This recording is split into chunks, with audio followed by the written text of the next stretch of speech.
financially free. What was the moment that you knew I've cracked it? My whole value system is around security. You don't just stop and start something else. You don't just chase something else. You just stick to the plan. It's not like I've just sold a dream and amassed a following. It's like chipping away at like telling the truth. There was a point we were very, very close to kind of being nothing as a family. I had this feeling that I just had to lead by example. I knew that I could do it and I just had to go, right, I've just got to do what I've got to do and then let them see. Today, you're going to meet Jason Graystone. Jason is a wealth enthusiast who has predominantly built his wealth through trading. He now is an investor. He also is a content creator where he teaches others about the model that he has used that meant he had financial freedom by the time that he was 30, but also has maintained that level of financial freedom and security some 14 years later. Jason has got to a point where he no longer feels like there are any big risks that he can take in his business because he has predominantly built what is a passive model of revenue generation, and so that everything else above that no longer feels like it is risk, and how he's built himself a life that allows him to feel like he is always free.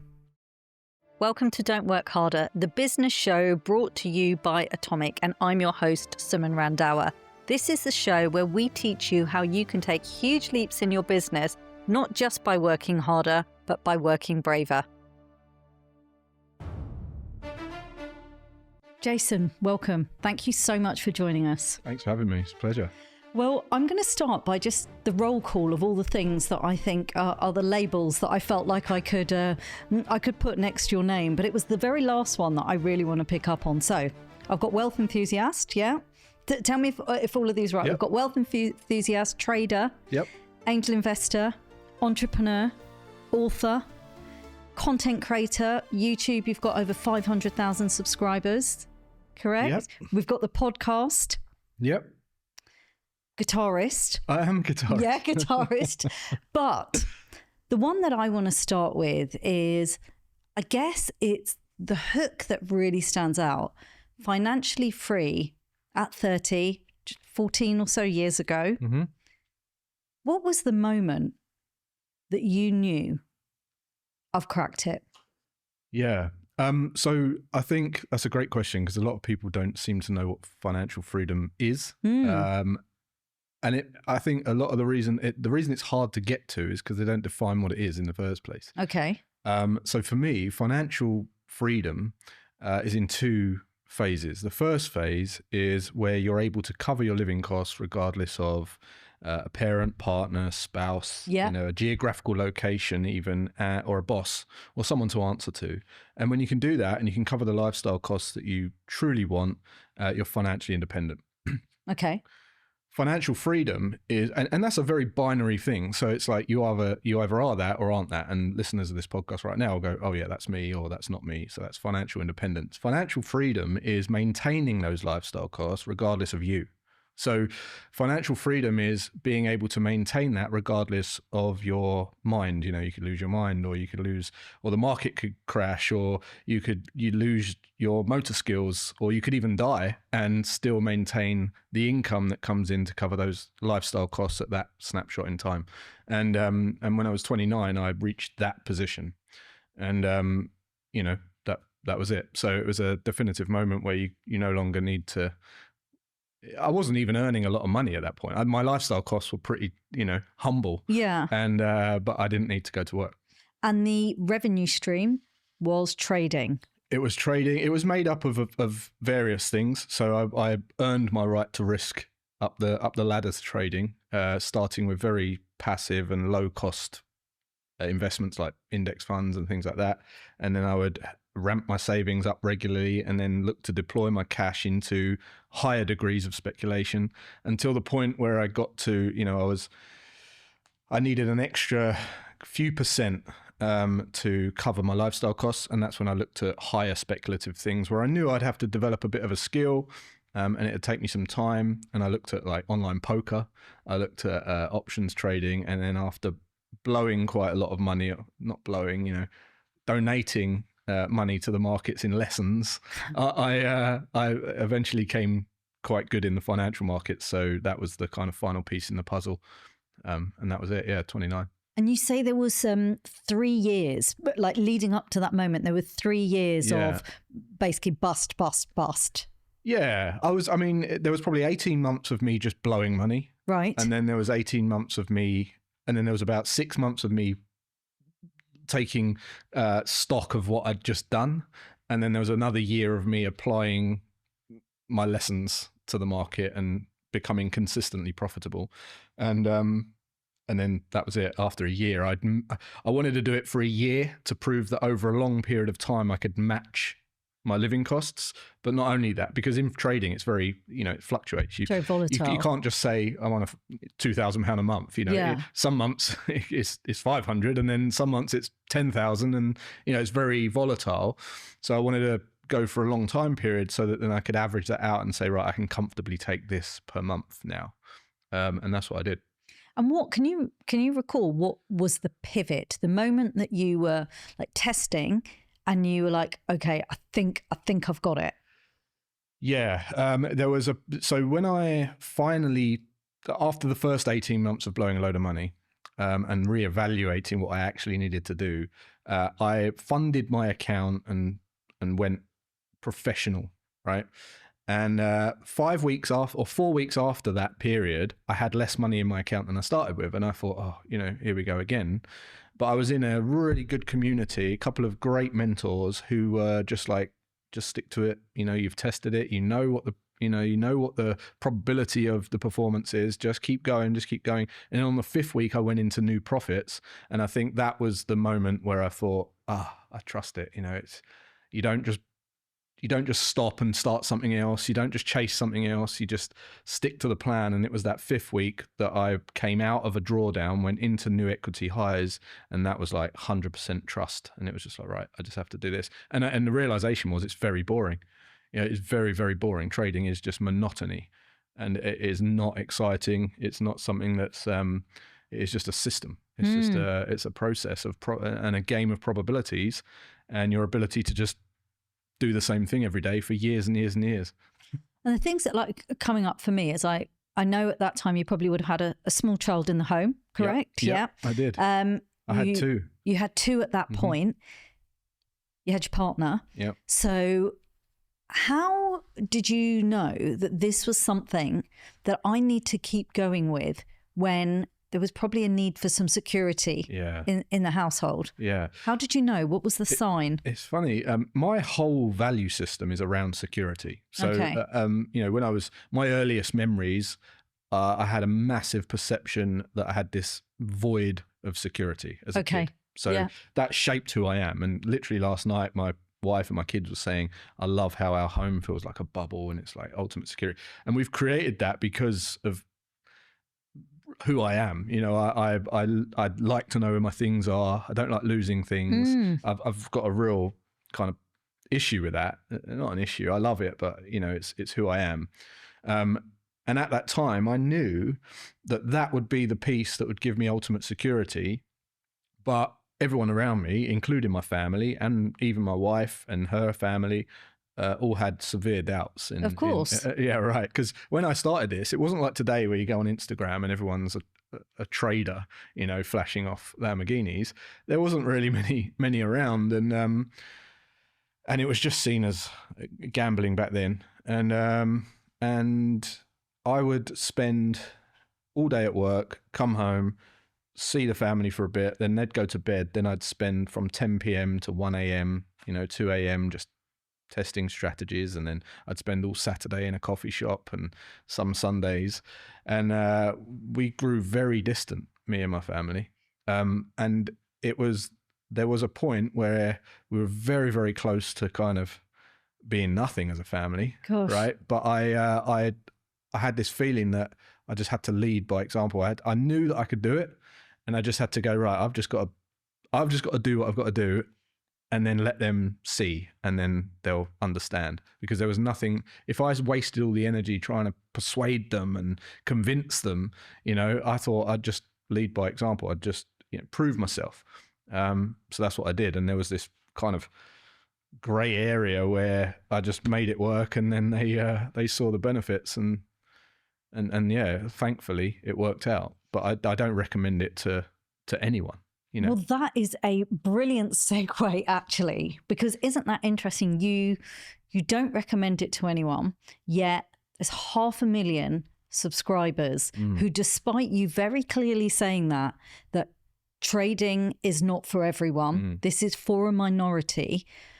But so much so are people watching you that you are building this community of millions across all of the platforms, and people wanted to start paying you to teach them. How did you marry that in your mind? Because you're thinking this isn't for everyone. Yeah. But there's all these people that want to learn about it. This episode is sponsored by Videonary, the brand new video tool which is designed to help create business videos that feel simple and not stressful. With Videonary, you've got an all-in-one tool that will allow you to script, edit, plan, and even record all your videos in one place without the need for some huge big production setup. And if you're anything like me, video content can take me hours to produce. No longer needs to be the case. And if you want to be one of the first to access Videonary when it launches later this month, head to videonary.com to join the waitlist and for some early access bonuses. How did you marry that in your mind? Because you're thinking this isn't for everyone. Yeah. But there's all these people that want to learn about it. Yeah. So I started, I was trading, and then I was sat at home for a long period of time, and I kind of started to lose my sense of purpose. You know, you're sitting at home. It sounds like a fantasy to a lot of people, but when you're actually sat there, and this is when I became really good at guitar, because I was just sat at home every day doing nothing. You know, you think trading's active. It's not. You're waiting for setups most of the time. My wife was out of the house running errands because we didn't want to get in each other's feet. The kids are at school. My friends are at work and stuff. And you're just there, you know, and you start to feel like you're losing, I don't know, meaning, I guess. So I decided to open this little, back then it was like a webinar type, not a webinar, but it was like a live room, like a forum type thing where you could see me. Yeah. And I just thought, you know what? There's so much crap about trading. Why don't I just open my screen and just sit here and see who comes along and just trade live in front of everyone so they see what it's really like. And like, I'd go to the fridge, make a tea, come back, you know, be in my pants. Yeah. You know, it was really real. I was just like, it was so real. And I think it was a breath of fresh air at the time. People were like, wow, you know, this isn't anything like what I thought it would be like. But this guy is being so transparent. You can see my account. You were actually showing people how you were doing my account. Yeah, I was just like, I opened my account. It was all free. And the reason I did it is because I wanted to talk to someone myself. It was a bit of a community. And I felt like I was helping people. So I was like, yeah, you know, someone thought they wanted to do it. Now they're gone, oh, this isn't for me. And I probably saved their marriage and their life. and then some people, they were like, oh yeah, I love this. You know, I really want to do. And then they could see and be well equipped and have realistic expectations about what it'd be like. So they'd get great results. So what happened is I started, so I was sat at home for a long period of time. A friend of mine, Daniel Priestley, he said, like, why don't you get out? And he was your friend at this point, was he? We'd known each other since about 2010. And how did you know him? Just from Twitter, I think it was. Yeah. Just, I think he started following me on Twitter, and then we started interesting? Messaging. Okay. Yeah, and because he's interested in markets as well. Right. And he said, look, I run this program. Why don't you get out your house and come and meet some entrepreneurs? And I went and networked with these entrepreneurs. And one thing I noticed, because I didn't have anything, I thought it'd be great to learn how to speak more on camera. I was an engineer, so I've never spoke to a camera. And all these entrepreneurs on this running these amazing businesses, and they kept asking me, like, they seemed to be really interested in what I was doing. And I couldn't work it out at first. And I said to Dan, like, why are they interested in me? You know, they've got all these amazing businesses. And he said, they want the choice. They want the choice to wake up one day and not have to do that. They want the freedom that you've got. And I went, right. So then I started asking them questions about money and what they'd done with their money. And then I discovered very quickly that there was entrepreneurs there who, one, were born into wealth and were trying to make a business to give themselves a sense of purpose. So they weren't very free. And then there were people who were making loads of money every month but had no money, because they're on this kind of hamster wheel, great at making money. Yeah, can't stop. But they can't stop. And then there was people who were very happy in their role and their job, and they were very spiritual, very attuned to their self and as a person, but they weren't quite earning enough to have the experiences they wanted.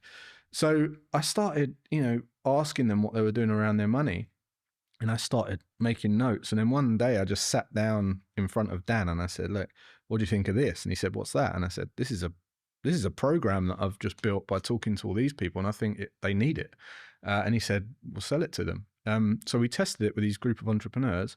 And I kid you not, it just sold out. It sold out. So to answer your question, I think talking about trading was what they thought they wanted, but they couldn't actually get there until they had all the other ducks in a row. Because a lot of people, if you've got no money and you try to start trading, you've got no chance. That very approach is the thing that's going to stop you from being able to learn to trade, because you can't think about, paying for your bills when you're trying to learn a new skill.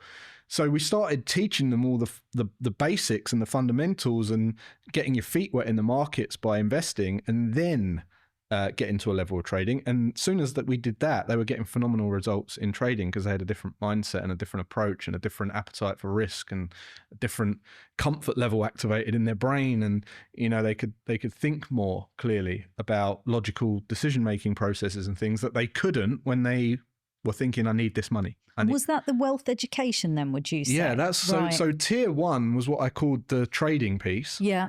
And then we built the other tiers. So tiers of freedom, we called it. It's tier 3, tier 2, tier 1, and that's the whole package.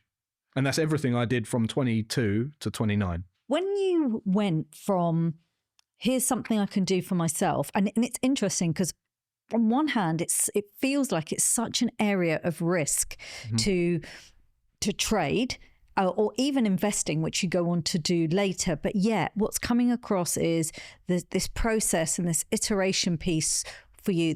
You're not just stabbing in the dark. No. So that was you. Yes, you had a responsibility, which was your family. What was the shift for you when you were suddenly responsible for teaching other people, and those people had paid you and were hopefully going to get the results that would mean that they were accumulating wealth? Yeah. So when I teach someone anything, I like to be as transparent as possible. And the great thing about trading, you mentioned it being risky. Actually, trading is the least riskiest business I've ever been part of, because it's with any other business, you've got third-party moving parts that could influence the performance of your business. So there's trends, and there's economic, downturns, and there's climate problems, and staff and shop fronts, and all these moving parts, suppliers. Whereas with trading, you've got historical data of what's happened in the past. And all trading is a pattern that you identify that's happened frequently over seasonality historically. Yeah. And then you just execute a set of rules. So it's just you. It's just you. There's no one to answer to. Yeah. There's no one else to make a mistake. There's no one stealing from the till. There's no one, staff sleeping together and people coming in late, and there's none of that. So the great thing about it is you can develop a proven system that has a positive expectancy or a profit, a probability of a profit over time without spending any money. And then the moment you spend money, the probability of making money. So it's a bit like market research for the most solid business ever, where only you're the driver and there's no other moving parts. So as long as you're not mentally unstable, which trading is psychology is a massive part of trading, then you're good to go.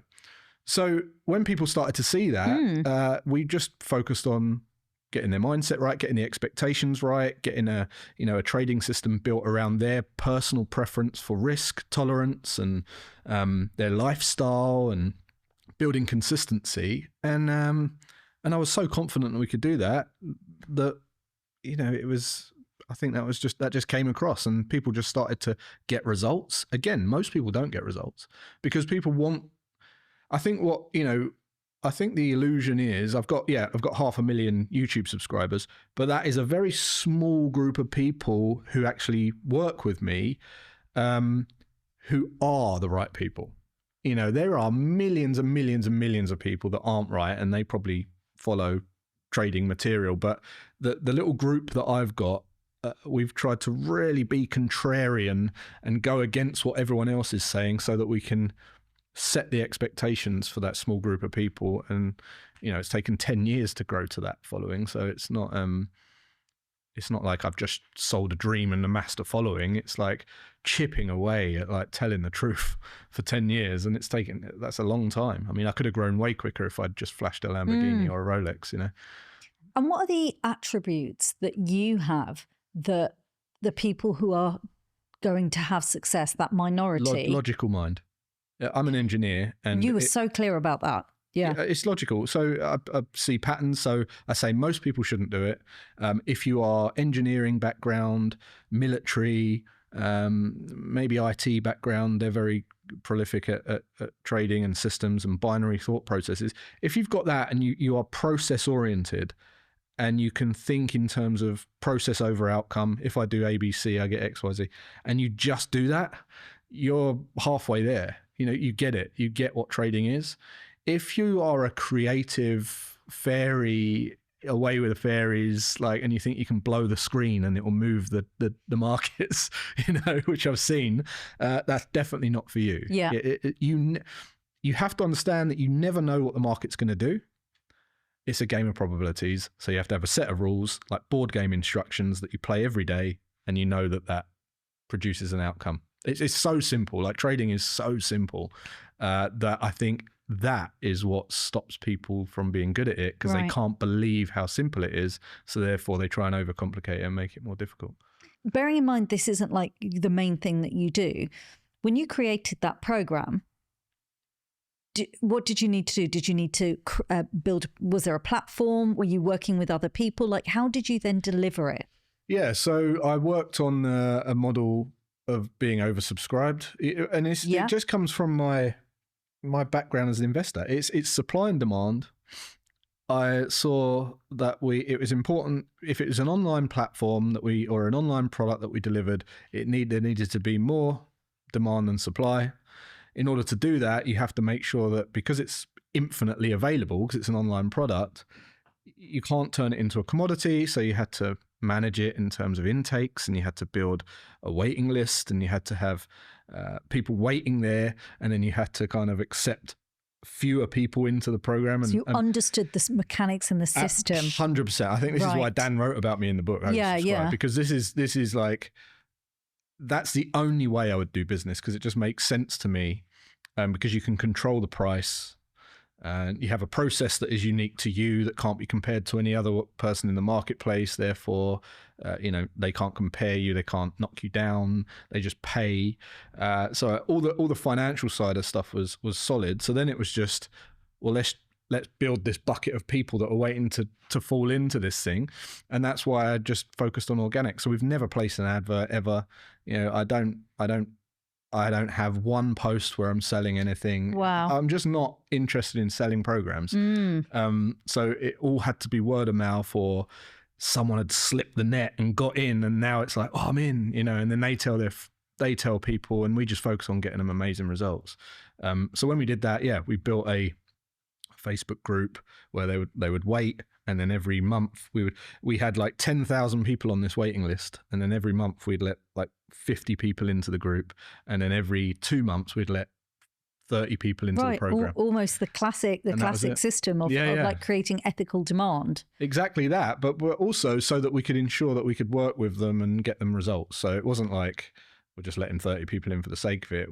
That was the capacity at which we could truly delight the customers, and without having to take loads of my time, because I didn't want to start a business that would then take up loads of my time again. I just spent years trying to not work. Yeah. The last thing I wanted to do was like resent having to show up for something in a business. So we developed the business in a way where it was highly mobile, very, very passive, but still, felt like a great real thing that people would would be part of, and it was incredible. I mean, we had people get tattoos of the logo on them, and it was amazing. Like it's a life-changing program.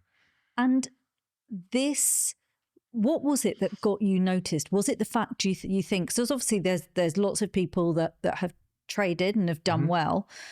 At that point, where did the trust come from for you to literally be oversubscribed? I think, yeah. I mean, if you asked me this question a few years ago, I might have hazarded a guess, but now I'm so confident that it's just giving without expectation. The people that watch my content message me and say, "Can't believe you this is just like an Instagram story will be half-hour long of an A to Z solution, and then there's no call to action." And I think people are like, "I can't believe how much this guy gives for free." And then what I've discovered is when you do that, you lower the barrier of like they trust you so much more that you don't need salespeople or anything. They're just basically there with their credit card decided. going, because they just want to work with you for implementation and accountability. So all you've got to do is give them everything in a way. Give all the information for free. Don't hold anything back, and make that information better than anyone else is charging for, and then they will still pay you to work with you because they just think you're the only person that can slap their back, and go, right, let's get you over the line. And do you think it's easier because by the time you created that program, you weren't relying on it for a revenue stream? No, that is a massive part of it, right? So this is why I teach what I teach now, having your money in order and having, being in this position of being always free, which I call it, which is where you can just put your love and creativity into a product, put it out, and if you don't bring any, you're not desperate for money. There's no scarcity. There's no, I don't need the money. Yeah. And if 10 clients that aren't right for the program want to join that month, we say no, and we don't need it, and we'll get the right ones. And you've just got this breathing room to just get the best people in the program, and then they get the best results. So not needing money. And this is a question I always ask entrepreneurs, what would your business look like if you didn't need money? What staff would you keep or get rid of? And, how would you talk to your customers? What products would you create or get rid of because they're wasting your time? And, how do you talk to people behind closed doors, and how do you talk to them to their face? And, all these kind of questions all come from having your money game in order. Because if you don't need money, then you don't. It's a very different game, isn't it? It's a very different. It's just love and service. So there's value, but you're able to give the value because you are not doing it for making revenue. Although with 500,000 subscribers, you're obviously monetizing the channel anyway from, I would imagine, from ads. Yeah. And do you have sponsors? I don't have sponsors because the message is always free. And the last thing I want to do is say, I need to pause this to say what someone else wants me to say. So we've been very clear on not getting sponsors, but the ad revenue came. So there was one video where I sat down one day and so it took me 8 years to go from 0 to about 50,000 subscribers. 8 years, interesting. Okay. Right. Which is probably, but still really good. It's still great. But realistic. Yeah, but realistic. So it's 8 years. And in 2023, I'm sat in a pool in Dubai with Daniel Priestley, funnily enough. And the phone, the thing starts notifications going nuts. Yeah. And this was 4 or 5 months after I'd posted this video as well. So the video had been sat there, and then it just starts going nuts. And within the next year, it went from 50,000 to 390,000, and then it's up to like 500,000 now. But it was one video, and the crazy thing about that video is I was so sick of creating videos for the sake of consistently putting out content that I sat down, and me and my son, because my son's my editor, I said, I want to create a video where no one needs me after this. So how can we create a video where no one has any questions, no one needs me at all? And we spent about 2 weeks mapping out this video. 2 hours and 40 minutes long this video is. End to end, covered everything. There wasn't anything you needed after that. And then at the end of the video, I do say, you've now got everything you need. You don't need me anymore. I get that some people need their hand held. So there's like this 30-day challenge. If you want to just watch a video a day for the next 30 days for 300 quid, and that's it. We put the video out, and 4 months later, it's like it hits this algorithm. People are just commenting, loving this video, sharing the video. And within 3 months of that point of it blowing up, we had 0.4% of the people bought this thing at the end. So it was like 5,000. There was 1.6 million views within 3 months. 5,550 people bought this 300 quid thing, which was like 1.6 million quid, you know. And then over the next 10 months, it went to $12 million. It was just the same little funnel. So crazy. The more you give away, the more people pay you, and the more people want to. Love this. It is crazy. And it was that point, like I'd heard Gary Vee talk about this principle. Alex Hormozy, you know, he clearly does it as well. But I think it's hard to trust, especially if you need money, right? Whereas I didn't need Everything's money. different when you need it. Exactly. Right? So we just did it. After the first 2 months, it was like 10,000 views. And I thought, you know, we spent a week filming that. Yeah. I thought it'd do a little bit better than that. And there's still a lot of views and stuff, and then it just triggered, you know, it just went absolutely nuts. So at that point, being an analyst, because up until that point, weirdly, I'm an analyst and, you know, I look at charts a lot of the time. I had not once thought about checking the analytics of YouTube. Of course. And we sat down and went through it for the next couple of weeks, and I thought, this is obvious. You know, it's so obvious. And there were parts of the video that I just thought, this is what works, you know. So we mapped it out, we did it again, and it did it again. And then we basically tested it with a few other people in different niches, a DJ, an insurance broker, someone who talks about AI. And we did it with all of their property lady. We did it with all of them, and theirs all went to 1 million as well. So it was it's this formula around YouTube video creation that I think I got an advantage over by being an analyst and not just a YouTuber. And when you say we, was this you and your son? Me and my son. So yeah. Neither of you were YouTube experts. Oh no. But yet you studied it to such an extent that I'm assuming your son then had other clients. He did, yeah. That he was doing this for. Yeah. My son was, you know, I pulled my son out of school at 14, and he was doing all of the real. He just loved Premiere Pro and video creation, and he just taught himself that. And then he was actually doing all of like Daniel Priestley's community KPI people's socials. He was generating like thousands every month. How old then must he have been? He was like 15, 16. Gosh.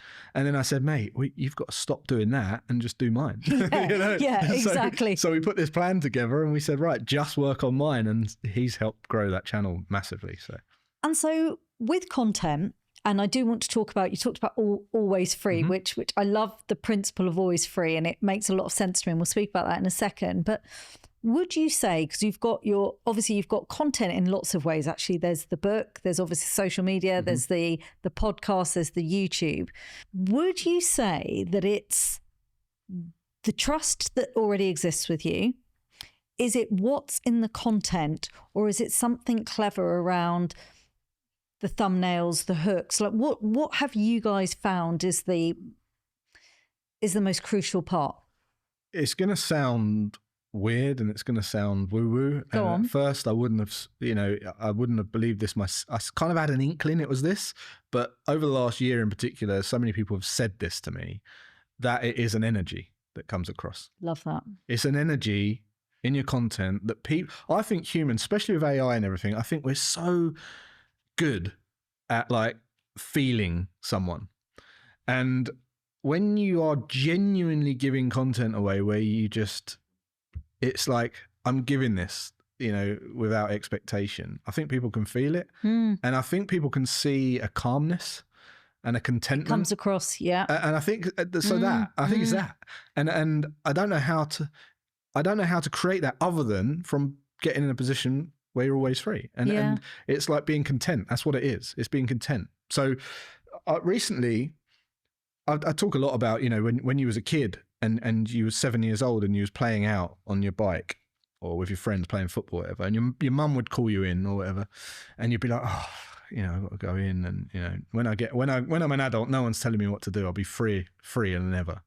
And then you watch adults become adults and they just move further and further away from who they were at 7, and they become less and less free. And interestingly, I just spent a week on Necker Island with Richard Branson and, 40 of these incredible, like top of the game entrepreneurs. And they'd all spent their time and money to be on this island for a week, riding bikes, climbing rocks, swimming, dinner time stories, early bedtime. And I just thought, we always had that. We've always had that, So if that's the top of the game where everyone's going and we always had it, what happened in between? What we do is we lose our mental freedom. We start chasing, pleasing, and appeasing other people injecting their ideas on what we should do and what we shouldn't do and what's right and what's wrong.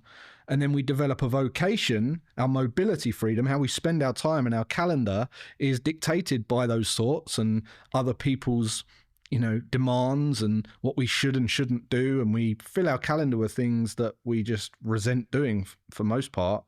And then we don't manage the money well. So we're never financially free because all financial freedom is how much time you can buy into the future should you need to stop your job. But if you could just be who you want to be and do what you want to do in your job, the financial element, you never want to retire. At that point, you're covering the living costs that you love, that you want. You're being who you want to be. It doesn't feel like work. You're filling your calendar for how you want to fill it, and you're serving people how you want to serve them.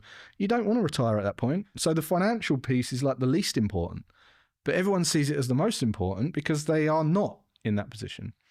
So always free is this idea that it's mind, movement, and money, how mentally free you are, what your calendar looks like, and how you're organizing your tasks, and then your financial freedom, which gives you the breathing room to stop should you need to, should you become injured or have to look after a loved one. And I think when you're in that position, the way you speak is different.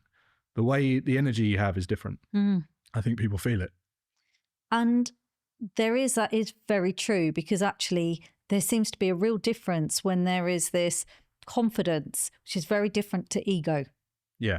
Because that's actually it's so easy to speak to you about this. You're so open and you're sharing it, but actually it's almost like you have that being always free, and that financial freedom is allowing you to just be whoever it is that you naturally want to be or naturally are. Would you say that there is, because you were just saying about Necker Island, and I want to talk about how that opportunity came up and how do you get to be in those rooms. But with Necker Island, it almost feels like the playing is the reward that the successful get. So we start like that, then we lose it, and then it feels like there is a small percentage that get rewarded with now you can play again. Yeah. What's your thought on that? I mean, that's how but that's even on Necker Island, there were people who had exited businesses for hundreds of millions, and they would send me a voice note. Oh, look, I just don't get how you're so calm. How, I've got this anxiety over the money, and, and they couldn't work out how I didn't want any more, and, why I wasn't chasing and hustling and all this kind of stuff. And I think what they wanted was contentment. I see a lot of people, or most people, seem to be on this kind of train where they just think that one day it's all going to work out. They'll get off this destination. That's where they're aiming for, and it'll all work out. But along the way, there's like stops where the doors open and they look and they think, oh, that looks nice, but no, I'll get on the next one and I'll get off at the next one. And when it gets to the next 10,000, 100,000, whatever it is. And then what happens is the train derails and crashes, and then everything's all over the place. Their relationships all over the place, money's all over the place. And they think, I should have got off back there. That would have done. And I think contentment comes from knowing where you should have got off. So when I was young, I had this boss called George Turnbull, and I used to get in his van and we used to drive up to London every day. And we used to have these big debates, which I loved. But one of the things was like, I told him that I wanted this new Lexus car. And he was like, how much does the Lexus cost? And I said, £200 a month or something. And he was like, yeah, but how much does it really cost? And I said, what do you mean? It's £200 a month. And he said, yeah, but what about the cars and the MOT and the servicing and the wear and tear and the insurance and the fuel and all this kind of stuff? And I said, I've got no idea. So he said, well, go and work that out, because unless you've worked that out, you haven't really considered owning it. You haven't realistically considered having that thing. So I thought, that's true. So I went home and I pending everything, all the costs. And I went back the next day and I said, it's like £600. And he was like, there you go. But he said, now you know exactly what you need to be able to afford that car, whereas before it was like pie in the sky. And I was like, yeah. So I became fascinated with this idea, and I went home and I costed up my ideal life. So it was like, what house would I love? What, and it was like way into the future, as far into the future that I could think. And I was like, well, what would that cost? How much would I like to travel? What would that cost? What would my shopping bills be? And all this. And it took me ages, but I came up with this thing. I took it into him and he was like, you don't really want that. You just want that because so-and-so's got it. And I went, oh yeah, okay. So I kind of made some adjustments and I made sure it was real to me. And then when I got there, I didn't want anything else because I was really content. And now, today, I have no goals, no aspirations, nothing. Because if I lived every day like today, it'd be amazing. And anything that happens from here on out is a bonus. And that I've been in that position since 10 years ago. So I think that's what people can't get their head around. How do you not want any more? How have you got to this place where you're content? And my answer is, I knew what contentment was before I got there. Because if you don't know where you're getting off, then you'll never stop. And then you just don't know what you're looking out for. So I think you're only content when you know exactly what you're going for in the first place. And I think that's why. And I think as well, I mean, George sounds like he was your first mentor, for sure. Definitely. But what's interesting is that exercise, so many people don't want to do it because the reality feels harder. So actually thinking back then, a Lexus will cost me £200 a month, that feels easy. Like many people would think, I don't want to know that it's 600. And it feels like that was actually really key. You were willing to be realistic. Absolutely. And I scrapped off the Lexus. Were going for. I didn't want the Lexus. Oh, you didn't get it? It came to light that I didn't value it enough to spend £600. I haven't had cars for years. I just don't like driving. I hate driving, so I don't have cars. So how do you, for those that don't know, when I was speaking to Jason about getting here, and actually, you know what? In fairness, I had the wrong impression because I was talking to Jason about how to get to the studio, and I was saying to you, oh, and then you can get this bus. And then I just looked at you and I went, you don't get buses, do you? But actually what I now realise is it's not, you're not getting buses because you only go in a luxury chauffeur car. It's because actually that's just not how you travel. Yeah, no, bus. A lot of the time, everything is around value of time. Yeah. So, I'll get a train. And since I was 22, I've always paid for a first class ticket. Yeah. Because I can work and you're in a better headspace when you get to work. You've got Wi-Fi that works. Yeah. It's just a more productive way of traveling for an extra £10 or whatever. So it was like, that's always something that I've done. And it's always like ROI kind of value driven decisions that I make around that stuff. But yeah, I've got no problem getting on a bus. It's just, I don't like sitting in traffic where I'm kind of, I feel like I'm not productive. So yeah. Do you get nerves? Like in that moment, did you feel nervous? My goodness, I'm going to Necker Island. When we pulled up to Necker on the boat, Richard's standing there with no top on and his shorts on the jetty waiting to pull us off the boat, and that was a bit of a pinch me moment. But something I've always tried to do is to not put people on pedestals. And that's I tell my kids this, from a very young age, I've said, never look up to me, never try and do what I do, never try to be me, never try and please me. And I practice that myself because I think that's the first key to mental freedom. You start looking up to someone, you start putting yourself down below them. And then as soon as you start putting yourself below someone, that's when you start to try and please and appease people. And becoming a people pleaser is a big problem for a lot of entrepreneurs in particular. So I see him as another person. I admire him and I respect him, but nervous. I wasn't really nervous. I was with a lot of people that I knew, and I just knew it would be a great time. I mean, it was one of those things. I would have dropped everything to go, and of course. That's what I did. There was no stopping me going there. So what do you do instead? So you were saying, that was really interesting what you've said to your children, like, don't look up to me, don't try and be me, don't try and please me. And then you were saying, I don't put people on pedestals. So what do you do instead? What's the mindset piece? So yeah, in terms of self-development, I look for people who have got traits that I admire, or traits that I'm lacking in strength maybe, and I try to observe what they do in terms of those areas, but I also try and see the downsides of that person. Okay. To help neutralize the error between me and them.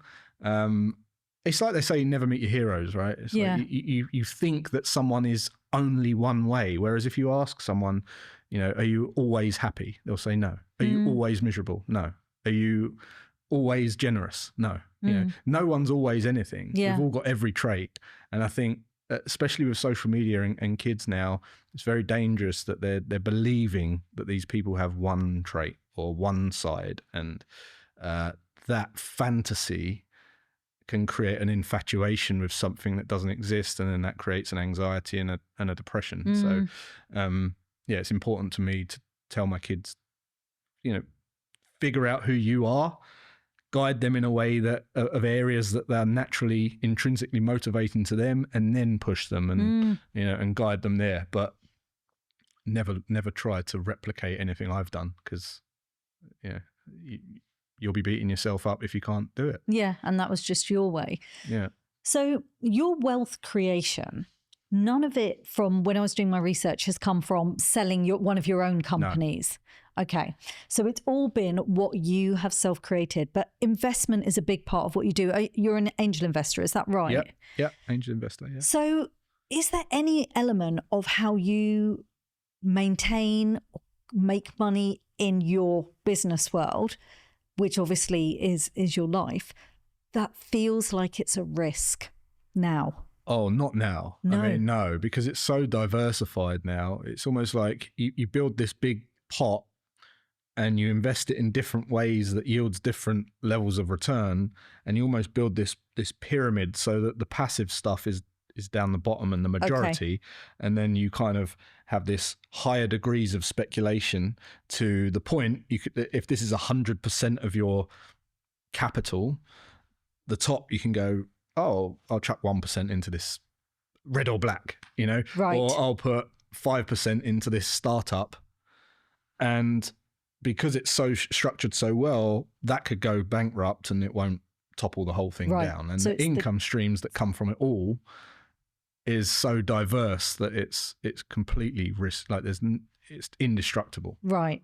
Wow. That you feel as confident as that the model you've built, you've got such a solid base. It will never stop. Yeah, it will never stop. Wow. So what is the word that you think that led you to being able to build this life, the ethos of your book, the model that you have of this always free? What was it alongside? Because you would have had to work, there would have been tenacity, but what else?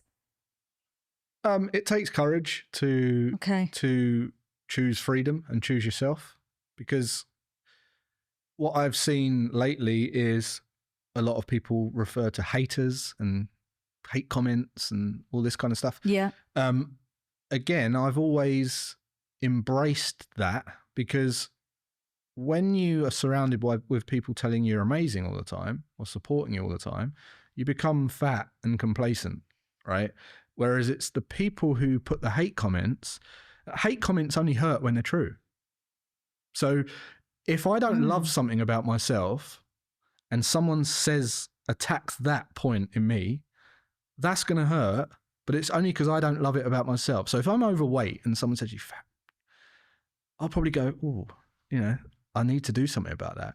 I really do need to do something about it, because I don't like that myself. Whereas if someone said, oh, this guy doesn't know what he's talking about with money, that can't possibly affect me. I'm not even seeing those comments. So I think that hate comments only hurt when you don't love it about yourself, or you haven't owned it in yourself, or you're trying to step outside your lane and say something you don't quite know a lot about, and they say, oh, he doesn't know what he's talking about. And you go, oh, I actually didn't know what I was talking about. I should probably steer away from that, or skill up, or go and learn a bit more about that before I say it next time.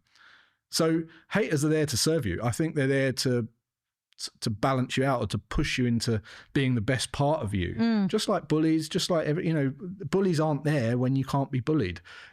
Haters aren't there when you can't have hate comments. It's how you receive it. Yeah. So it's how you receive it. So Courage. I think you have to just, so most people, going back to the point, most people can't get past their mum and dad as hate, like doing what their mum and dad don't want them to do. Mm-hmm. So the problem is when you can't take the praise and the reprimand from the haters, you won't be able to stomach growth, because if you get to the level, so for everyone that loves you, there's going to be someone who doesn't like you. Yeah. So if you get to the level of, say, Donald Trump, you've got 300 million people that hate you and 300 million people that love you, but you can't stomach 300 million people hating you. That's the problem. So, even though it's always going to be there, it's the amount of reprimand you can stomach that will allow you to grow your circle of influence. So courage to just embrace that is probably the biggest thing.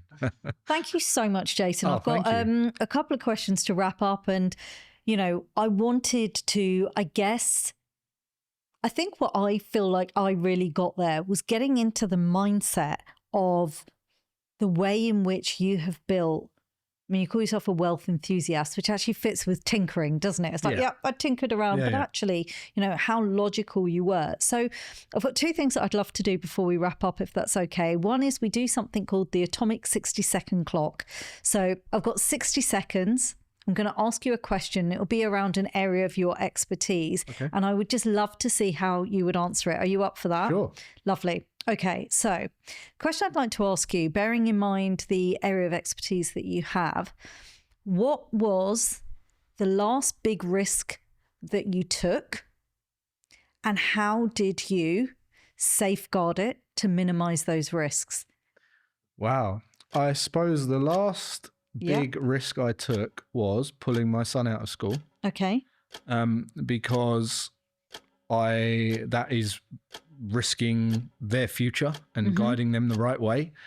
And how I mitigated that risk was by having a network of people around them that could support them in diverse topics and expertise. Yeah. And I had a great network to be able to do that, to pull from people. So again, it was like diversifying the education, pulling them out of one educational curriculum into a more isolated group of education. So yeah, that was it. So it feels like, again, if I think about the model there, and that was brilliant, that was like 30 seconds, is yet again, there was a safety net. You didn't make the decision without realizing, well, what's there instead. Yeah. Yeah. Okay. The calculated risk is something that I think that I'm pretty good at. And I have to be.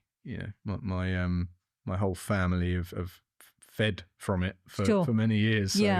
So I think I've just developed this way of, it doesn't feel like a risk. And when you ask me that question, it's almost like I have to struggle to think of what feels like a risk, which is probably why I chose my son and not something like personal to me. Exactly. But again, it shows me about the mindset there. Right. So final question for you.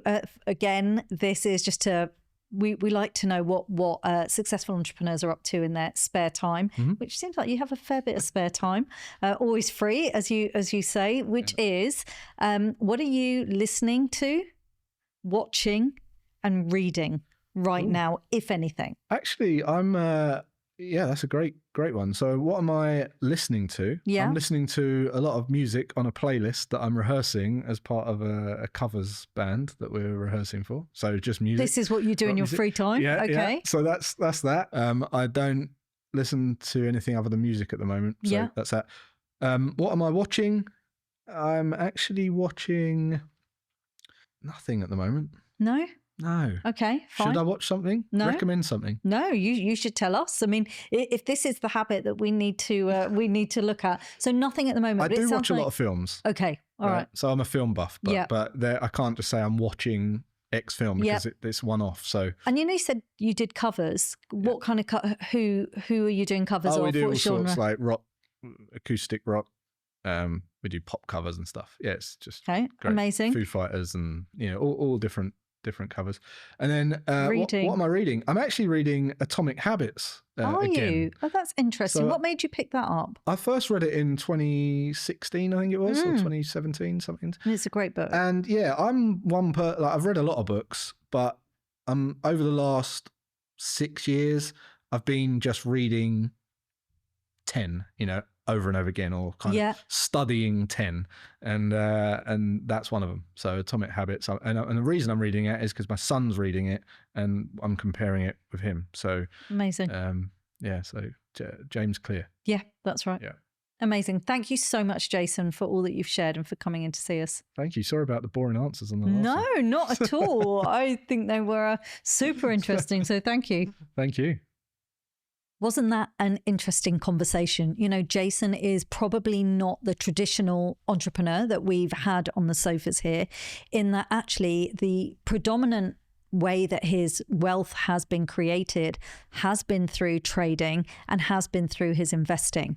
But I think what was really interesting for me is that when you have that financial security, how much easier it is for him to give back, to create all of that free content, a 2.5 hour, did he say, YouTube video, which is full of value. He wanted to create something that people had no further questions to ask him. Yet that video in itself, let alone the ad share, has made him millions from the product that was £300 that was mentioned at the very end. I think the other thing that really came across for me is when I was speaking to Jason about what was hard or what was challenging, even before the interview that we did today. That's not really language that comes up for him. Even asking him what's last felt like a risk, his answer was something to do with his family. It wasn't even about business. Now that security has come to him because of the way in which he has built his wealth and how stripped down his lifestyle is and the way that he lives and how simple in so many ways his life is. And yeah, it was a very, very interesting front row seat to how somebody has built, accumulated, and is maintaining their level of wealth. Thanks so much for listening to Don't Work Harder. If you enjoyed the episode, please subscribe and share. This show has been brought to you by Atomic, the home of epic business growth. Head to our website at atomic.site to hear more about our business programs and epic events.